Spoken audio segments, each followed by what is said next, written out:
Well, welcome back to The Score, the Upper Miami Valley's only high school sports show. Chuck Fox, Dave Fisher here, and like always, we say it every time. Every time. Every time. Brought to you by Buffalo Wild Wings, Beer, wings, sports. And we had a great night.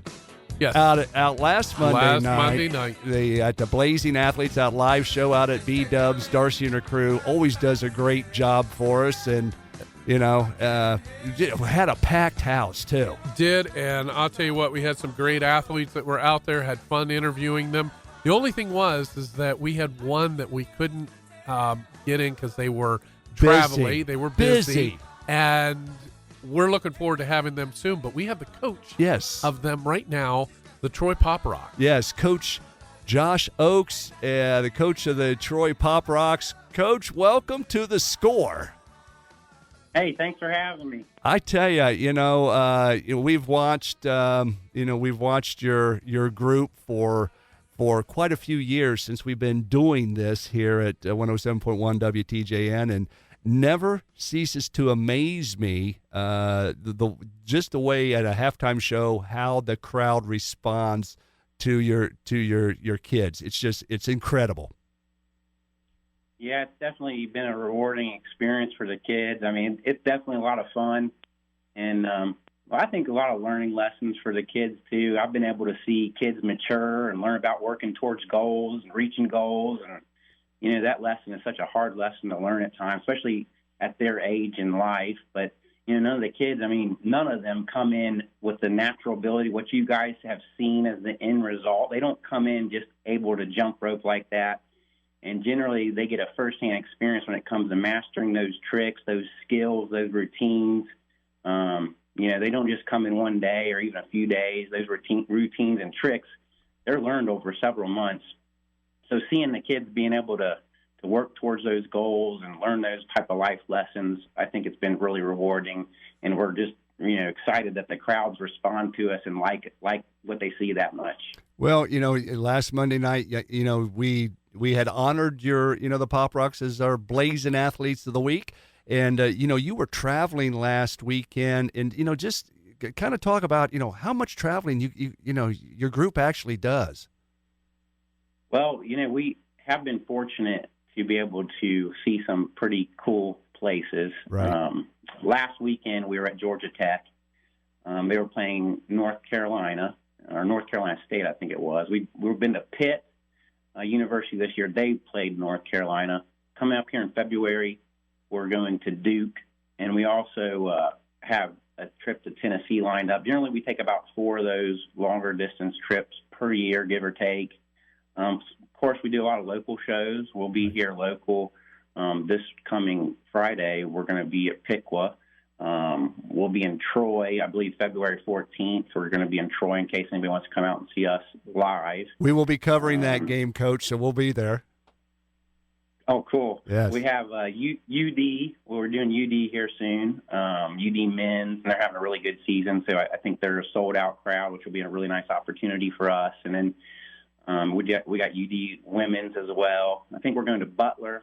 So we kind of have a mix of local and then, the opportunity to represent our wonderful community on a national level, too. We have that. Our full schedule, of course, can be found on our website, troypoprocks.com, if anybody's interested. And we do about 18 to 20 shows per year, give or take, both ways. It's like a special opportunity comes along that we just can't pass up or something. Sometimes we'll add, but mostly kind of stay in that number. And just trying to balance life too, but being able to still have this great experience for the kids and all of our supporters and community. Well, I happened to see the what you posted when you were over at Pittsburgh a couple weeks ago, and the crowd just was so receptive and so into what you were doing, and it was just to me it was really, I was really proud of what you guys were doing to be able to showcase what's in Troy, Ohio, and go to these communities and go to these, basketball venues and show off Troy, Ohio, and what you do. Yeah, it was a lot of fun. And like I said, the response from the crowd, it's very rewarding for our kids. We don't have trophies or we don't win games and things like that. And the kids work extremely hard. I mean, they practice so hard, and they want this so bad, and they love what they're doing. So to be able to get that feedback from those audiences on that big of a scale, as well as obviously locally, they're supporting us just as well. It's just really, really neat experience. Like I said, we couldn't thank all of our fans enough. Well, you started. I mean, this has only been going for about 10 years, right? Yeah, we're actually in our 11th year now. We started as a little after school, 1 day a week club, actually, at Haywood Elementary there in Troy. And that was very interesting. You know, that if you're interested in the backstory here, just cut me off if I'm getting boring or something. But No, I not think at all. This is an exciting story for me on how this started. They had several kids come to me. We were getting ready. I teach physical education in Troy, and we were getting ready to do a jump rope unit. And I'd never taught jump rope before. Taught a lot of other things, but I was preparing, trying to get ready for it. My background was mostly in baseball as far as the sports I had played, and obviously going to school, learning about different games and different things in college and how to teach the health and wellness and, you know, going on there. But it came time for jump rope, so I had to do a lot of research, showed them a couple of things. We jumped rope for a while, a couple of weeks in class, and the kids got so excited. They want to start a jump rope team. They asked me, and I said, no, I don't think that I'm ready for anything like that. Told them no. They came back, asked me again the next year, and they were very persistent. It's kind of cool. Another life example. Persistence pays off. Right. Okay. Yeah. I'll help guide you guys. I really didn't know what I was getting into myself at the time. So that first year we practiced once a week, and then the next thing they coaxed me into was doing a show. And that was another thing. I don't know about that. You know, I don't know if we're going to want to do a show. Plus, we're only practicing once a week. But, of course, I gave into that, too. And we ended up doing a show for parents. We had some sort of event after school. And so there was a lot of community members there. We did a show. And I tell you what, it's definitely – we've came a long way since then. The kids had a lot of fun at that time. But it was I always look back and laugh on it. During that performance, I'll never forget, we had kids' shoes flying in the air. We had white T-shirts, shorts. I mean, we had probably, I don't say white, maybe stained white T-shirts. And we just, you know, they were having fun, but the kids wanted more. And we had I had suggestion boxes that I would put. So it was kind of anonymous. I let the kids kind of guide the team and the program. I mean, obviously I was help leading them and guide them in the right direction as far as reaching the goals. And that's what I kind of came in, felt that was sort of my role. But I said, hey, what do you guys want this to be like? And they weren't satisfied with that first show either. And I remember reading some of their comments they would put in this box and how they wanted uniforms, how they wanted to perform more, how they wanted to do all these things. Wow. And I said, okay, we can do all that, but if we're going to do that, we're going to have to change because we cannot go out and do all kinds of performances like you guys are hoping to with shoes flying off. And, you know, just the amount of fun we were having was great, but to try to get it to a certain point where they wanted. So that's kind of when the team started changing and became a little bit more to what you're seeing today and kind of it's still evolving. It's evolving. We're always trying to improve. But that's where we really started to work on improving. Well, yeah. That point. Well, Coach, you know, I've always been amazed at the routines that you have, and you know, there's some stuff that you can see from routine. It's kind of the same, but for the most part, things change from year to year. So, how do you come up with those routines? And I mean, there's a lot of choreography going on there. Yeah, a lot of sleepless nights and just work and pressure. I mean, it is hard. Taking it to try to get that. First of all, it starts with music. So right. I generally edit most of our music, and I'll start working on that. I lock myself in my office for a couple of weeks and just generally go to work. Well, hopefully we can find some good music each year. That's really, really big and a really important role to helping our routine. Then what I do generally at the beginning of the year, I come up with some anchor tricks that we have done in the past, things that people have become to know us by. Right. We always like to keep those things that the crowd responds to, and I'll listen to the music over and over I mean, I probably listen to music thousands of times before we really start getting into it. And then I'll write down different spots where the music just sounds like a certain jump rope trick. Right. One of our crowd favorites is when we do what we call bottom busters or rump jumps. Right. Those are really fun. If you want to see them, just go look at one of our videos. The crowd always is going crazy when they see those tricks. And those are hard. They're very difficult, but you keep working on them. But you'll hear something in the music that says, okay, that's a rump jump. That's a bottom buster. Here comes a different trick. And if I start rattling off all these tricks, you're like, what does that mean? What is that trick? Right. We've got all kinds of crazy names for them we come up with. And then there's certain screams on the music, to put those. And then when we practice, we'll fill in the rest of it on what makes sense. Right.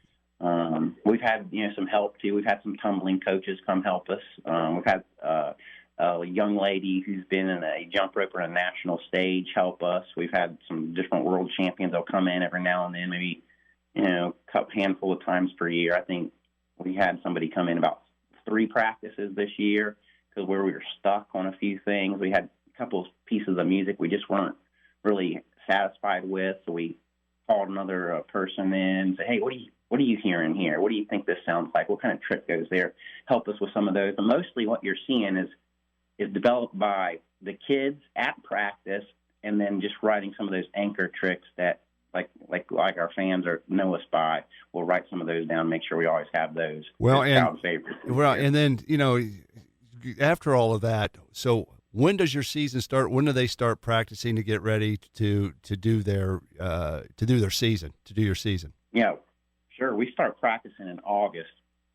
And it takes everything we have to be ready by December. And we generally don't do a halftime show until December. We've never done one in the past. We've been asked to do some pretty big games, like in November, things like that. But it takes everything we have to be ready by that first week in December. Generally, that's when we'll start doing our first shows.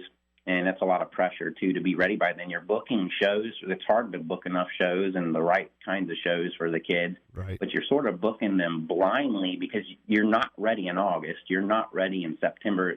If anybody came to one of our practices, then they would probably be, how in the world did they get to the point that they get to if you were just watching as like somebody in the crowd?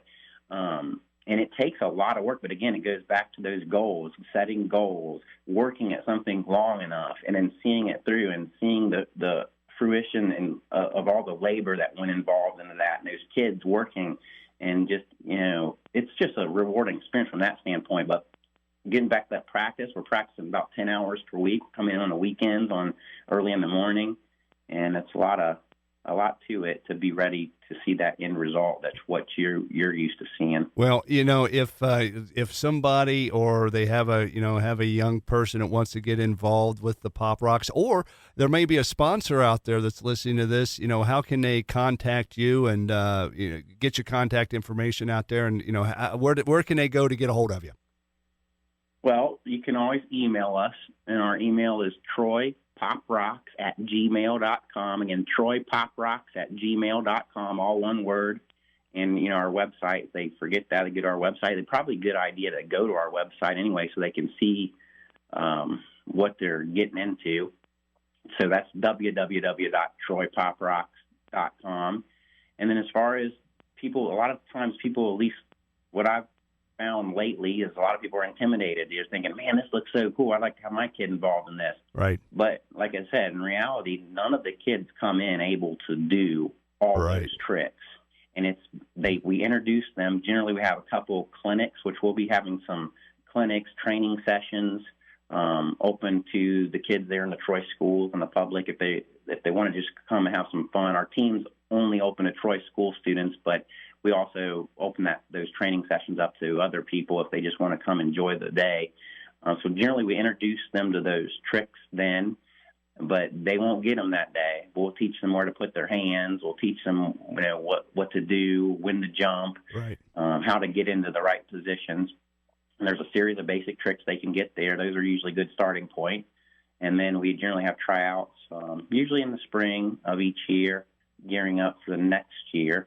as far as like our supporters, if anybody is looking to reach out to us, we've had a lot of support. The community support's been outstanding, and we can't thank folks enough for all the encouragement from the school district, our district leaders, our superintendent, the building principals, our local community of Troy, our parents. And you talk about sponsors, our sponsors. Everyone has just been so encouraging and wants us to go out there and show everyone what we can do, and show a part of what makes Troy such an amazing place to be. And so we have our current sponsors include the Robinson Foundation, Pat and Tom Robinson. They've been tremendous supporters, along with Ted Mercer. The Troy Foundation has helped us throughout the years. The Hopkins Foundation. We have some local area sponsors like Shook Construction, A1 Affordable Tree and Lawn Service, Miami County Parks, Applied Colors, Irwin Chrysler Jeep and Dodge, Richard Pierce Realty Group, Hobart, Gary Sawyer Premier Flooring, local Troy Frickers, Loan Depot in Troy, Beckstrom Orthodontics, D&D Classics, SMO O'Neill Construction, and Sheer Magic Beauty Salon, and of course our partners at Edward Jones Financial with Travis Elsis. But with all that, I will tell you that doing what we do is expensive. We talked about being able to represent Troy in such a national stage, and that's been amazing. But we talked about that Georgia Tech trip. Our bus fee for that was around $4,500 just for that trip, Wow. and we had to pay that. So Right. if anybody is looking to help us out, we absolutely would be very appreciative of that. We're a nonprofit group, so it's any money that was donated to us is totally tax deductible if anyone's itemizing their taxes, things like that. Well, Coach, give us your website again and how we, real quick, and we'll that way we can get it out there one more time. Sure, TroyPopRocks.com.